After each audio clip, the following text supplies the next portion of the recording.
বান্দরবানের লামা উপজেলার ফায়তং ইউনিয়নে ইটভাটা বন্ধের অভিযানের প্রতিবাদে কাফনের কাপড় পরে সড়কে শুয়ে প্রতিবাদ করেছেন শত শত শ্রমিক।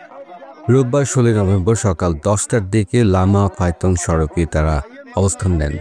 পরিবেশ অধিদপ্তর ও প্রশাসনের গাড়িবহর ঘটনাস্থলে পৌঁছলে শ্রমিকরা সামনে এসে শুয়ে পড়েন এবং অভিযানের বিরোধিতা করেন। স্থানীয় সূত্রে জানা যায়, ফায়তং ইউনিয়নে 25টিরও বেশি ইটভাটায় প্রায় 15,000 শ্রমিক কর্মরত আছেন। এসব ইটভাটা তাদের জীবিকার প্রধান উৎস।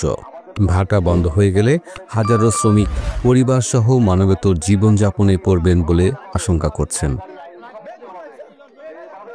অপরদিকে পরিবেশ ও প্রতিবেশের ক্ষতি সাধনকারী অবৈধ ইটভাটা বন্ধে বাংলাদেশ পরিবেশ সংরক্ষণ আইন 1995 এবং ইট প্রস্তুত ও ভাটা স্থাপন আইন অনুসারে ব্যবস্থা নিতে যৌথ অভিযান পরিচালনা করছে বান্দরবান জেলা প্রশাসন ও পরিবেশ অধিদপ্তর।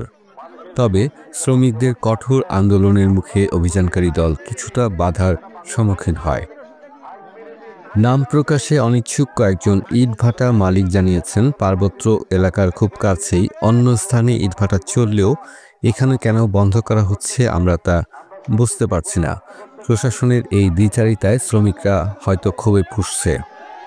অন্যদিকে শ্রমিকরা জানান, কর্মসংস্থান বন্ধ করে দিলে তাদের জীবন জীবিকা হুমকির মুখে পড়বে।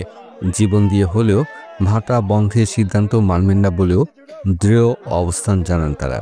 এ বিষয়ে জানতে বান্দরবান পরিবেশ অধিদপ্তর ও জেলা প্রশাসনের সংশ্লিষ্ট কর্মকর্তাদের সঙ্গে একাধিকবার যোগাযোগের চেষ্টা করা হলেও ফোনের সংযোগ না পাওয়ায় তাদের বক্তব্য পাওয়া যায়নি। মাসুদুল হক, কালচক্র 24।